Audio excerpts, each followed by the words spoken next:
I want a divorce after 9 months of marriage. Am I being immature? That was the question I typed into my phone at 3 a.m., sitting in my car in the driveway of our dream home, the house we'd saved for, planned for, decorated together down to the last throw pillow. The house that now felt like a beautifully staged prison with granite countertops and a mortgage I could barely pronounce. People will tell you the warning signs are obvious in hindsight.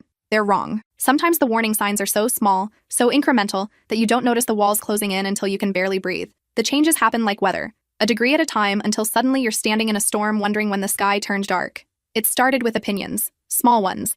The way I laughed was too loud. My friendships were too consuming. My career ambitions were selfish. Lennox had a way of packaging criticism as concern, wrapping control in the language of love. He made isolation feel like intimacy. Every boundary he crossed came disguised as devotion. I just want what's best for us, he'd say. And I believed him, for longer than I should have.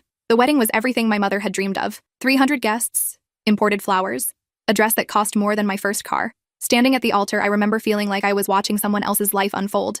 The champagne toasts, the first dance, the tearful speeches about forever. It all felt like a performance I hadn't rehearsed for. My hands shook when I said the vows. My sister pulled me aside at the reception. "You don't look happy," she whispered, her eyes searching mine for the truth I couldn't speak. I told her it was just nerves. Brides are supposed to be nervous. But she knew. Even then she knew. The honeymoon was when the mask began to slip. Small comments about what I ordered at restaurants, monitoring my social media, asking me to check in whenever I left our hotel room. I told myself this was what commitment looked like. I told myself I was lucky someone cared so much about my whereabouts, my safety, my every move. By month 3, I'd stopped calling my best friend Paloma.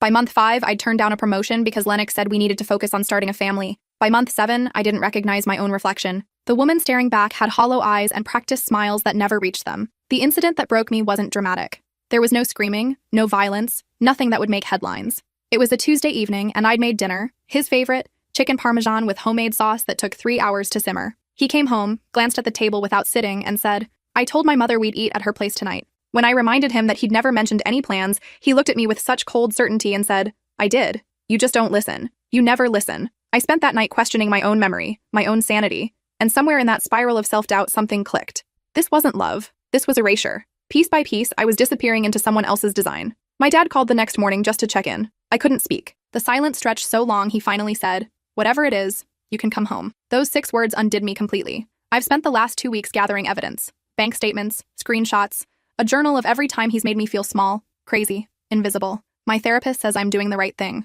My lawyer says I have a solid case. But yesterday, everything changed. I was packing a bag, preparing to leave while Lennox was at work, when I found something in his desk drawer. A folder, hidden beneath old tax documents and expired warranties. Inside were photographs, dozens of them, of me, taken without my knowledge, at the grocery store, at my office, walking into my mom's house. Pictures from angles that meant someone had been watching, following, documenting my every routine. And at the very bottom, a single piece of paper with a name and address I'd never seen before. A man named Corbin Watts.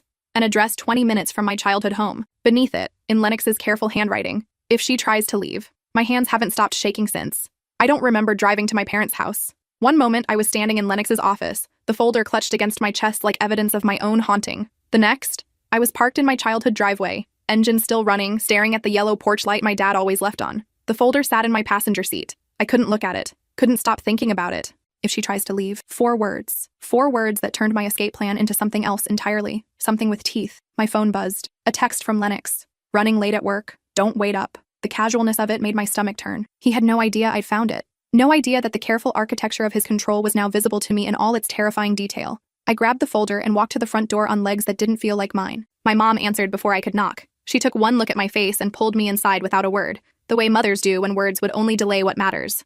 My dad appeared from the living room, reading glasses still perched on his nose. Crossword puzzle abandoned mid-clue. "I found something," I said. My voice sounded foreign, thin. "I need you to see this." We sat at the kitchen table. The same table where I'd done homework, blown out birthday candles, announced my engagement with champagne, and tears of what I thought was joy. Now I spread photographs across its surface like cards in a game I didn't know I was playing. My mom's hand went to her mouth. My dad's jaw tightened in that way it does when he's trying to stay calm for everyone else's sake. "These were taken over months," I explained, pointing to timestamps barely visible in the corners. "Look, this one is from March. I was picking up prescriptions. This one is from my lunch break in April. And this," I swallowed hard, "this is from last week, outside your house."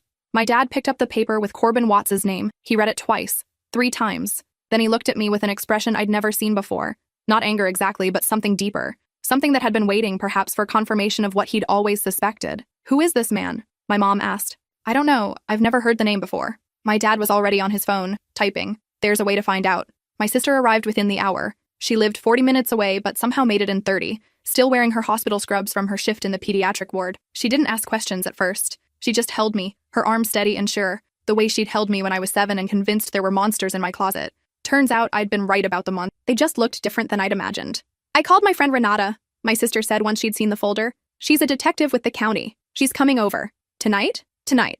Renata Okonkwo arrived at 9:30, still in her work clothes, but with the kind of focused energy that made the room feel safer, just by her presence. She was tall, with close-cropped hair and eyes that missed nothing. My sister had told me they'd met through a domestic violence awareness program the hospital partnered with. Renata had seen cases like mine before. Too many of them. She looked through the photographs methodically, her face betraying nothing. When she reached the paper with Corbin Watts's name, she paused.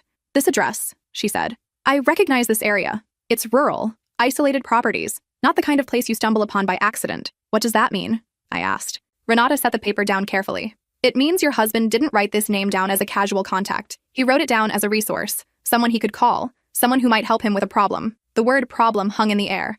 I understood what she meant. I was the problem. I can run the name through our systems, Renata continued. See what comes up, but I need you to understand something first. She looked at me directly, her gaze unwavering. Whatever we find, whatever we do next, you're going to need documentation. You're going to need a plan. And you cannot go back to that house alone. I nodded. I'd known this, somewhere in the part of my brain that had been slowly waking up over the past 9 months, but hearing it spoken aloud made it real in a way that felt like stepping off a cliff. Where do I go? I asked. My dad answered before anyone else could. You stay here, as long as you need. The next 3 days existed in a strange suspended state. I called in sick to work, letting my voicemail collect messages I couldn't bring myself to answer. Lennox texted periodically, casual check-ins that felt like surveillance. Each message was a reminder that he didn't know what I knew. Each reply I sent was a small performance, a mask I wore through a screen. Feeling under the weather, staying at mom's for a few days. Hope you feel better. Miss you. Miss you. The words felt like a warning dressed as affection. Renata called on the 3rd day. She'd found Corbin Watts. He had a record. Nothing violent, technically. Petty theft in his 20s. A restraining order filed against him by an ex-girlfriend that had since expired. But it was his profession that made my blood run cold. He advertises himself as a private investigator, Renata explained over the phone, but his reputation in certain circles is different. He's the kind of person people hire when they want to know things, when they want to follow someone, or when they want to make sure someone doesn't disappear without a trace.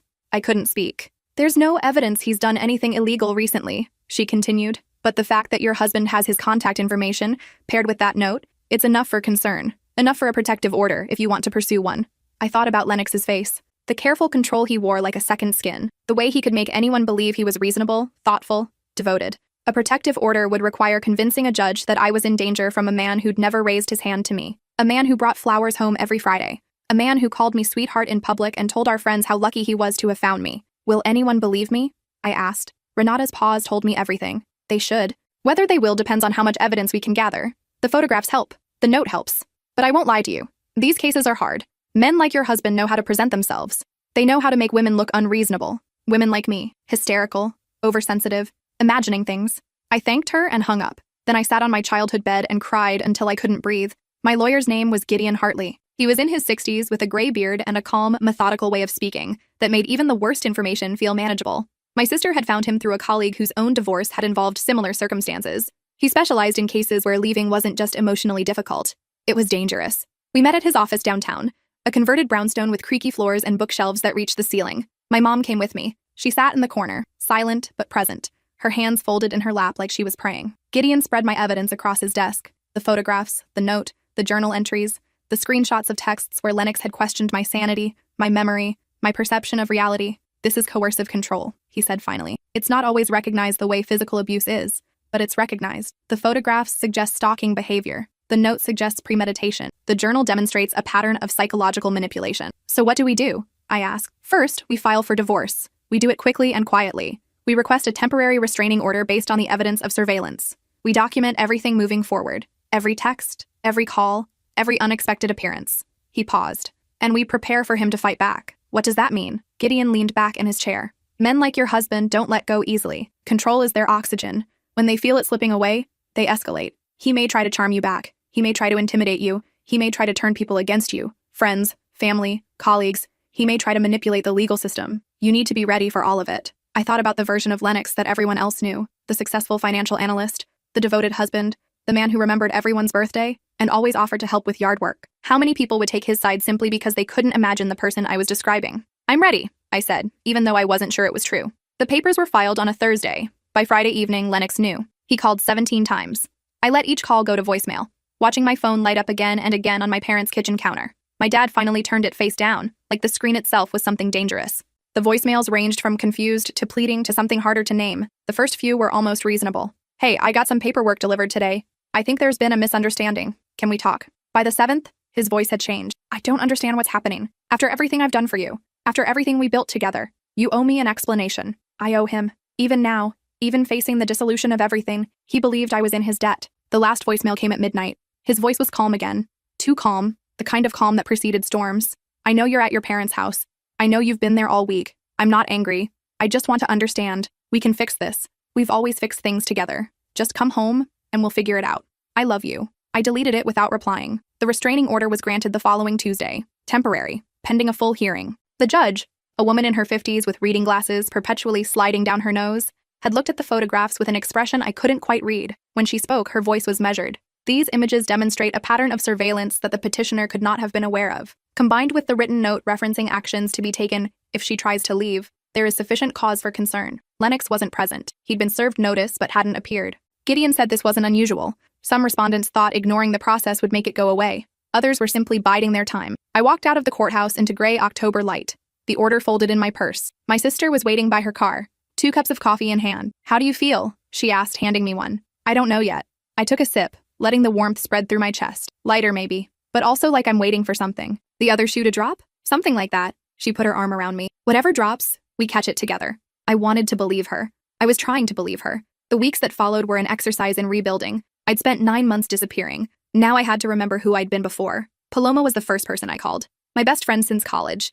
The woman whose calls I'd stopped returning because Lennox said her influence was unhealthy for our marriage. She answered on the second ring. "I was wondering when you'd come back," she said. No accusation in her voice, just relief. We met for dinner that weekend at our old spot, a Thai restaurant with sticky menus and the best pad see ew in the city. She listened while I talked. She didn't interrupt, didn't offer advice, didn't try to fix anything. She just let me speak. The first time in nearly a year someone had done that without an agenda. "I'm sorry I disappeared," I said finally, pushing noodles around my plate. "You didn't disappear. You were taken." She reached across the table and squeezed my hand. "There's a difference. And you found your way back. That's what matters." I called my boss next. The promotion I'd turned down 6 months ago had been filled, of course. But there was a different position opening up. Slightly different responsibilities, same salary band. She told me it was mine if I wanted it. "We missed you," she said. "Not just your work. You. The team hasn't been the same." I accepted. Starting over felt less like defeat and more like reclamation. The full restraining order hearing was scheduled for late November. Gideon warned me that Lennox would likely appear this time, likely with his own attorney, likely with a strategy designed to make me seem unstable. "He'll try to reframe the narrative," Gideon explained during our prep session. "The photographs were for safety because he was worried about you. The note was taken out of context. You misunderstood, misinterpreted, misremembered. He'll paint himself as the concerned husband blindsided by a wife's sudden mental breakdown. And the judge will believe that? The judge will consider both sides. Our job is to make sure your side is more credible, more documented, more undeniable." He tapped my journal, now entered into evidence. "This helps. The timeline, the specificity, the consistency. It tells a story that's very hard to dismiss as paranoia." I nodded. I'd been preparing for this, rehearsing my testimony, going over dates and incidents until they were carved into my memory like scripture. But nothing truly prepared me for seeing him again. Lennox entered the courtroom in a navy suit I'd picked out for him 2 Christmases ago. He looked good, rested, composed, the picture of professional stability. His attorney was a sharp-faced man named Prescott something, the kind of lawyer who billed $500 an hour and earned every penny through meticulous aggression. I sat at my table with Gideon, my hands folded to keep them from shaking. My mom was in the gallery behind me, my sister, my dad, Paloma, a small army of witnesses to whoever I would become in the next few hours. Lennox didn't look at me, not once. He stared straight ahead, his jaw set, his posture rigid. I'd seen that stillness before. It was the quiet before the storm. The hearing began with Gideon presenting the evidence. The photographs displayed one by one on a screen for the judge and the court. The note, projected large enough that Lennox's handwriting was unmistakable. The journal entries, read aloud in a voice that wasn't mine, clinical and detached. Then it was my turn to speak. I walked to the witness stand on legs that felt like water. I sat down. I looked at the judge, not at Lennox, never at Lennox. And I told my story. I told her about the small comments that became constant criticism, the isolation that happened so gradually I didn't notice until I was alone, the way I'd learned to edit myself, to shrink, to become whatever shape would cause the least friction. I told her about the chicken parmesan, about the gaslighting, about finding the folder. I told her about the fear that had lived in my chest for months, a fear I couldn't name until I had evidence to prove it was real. When I finished, the courtroom was silent. Then Prescott stood up for cross-examination. He was good. I'll give him that. He didn't attack me directly. That would have seemed cruel, and cruelty doesn't play well in family court. Instead, he asked questions designed to make me doubt myself. Had I ever seen a doctor about my anxiety? Had I ever considered that my husband's attentiveness might simply be love? Was it possible that the photographs were taken by someone else, and my husband was simply holding onto them as evidence of stalking that he planned to report? That last one almost made me laugh. Almost. No, I said clearly. The note is in his handwriting. I've seen that handwriting every day for 3 years.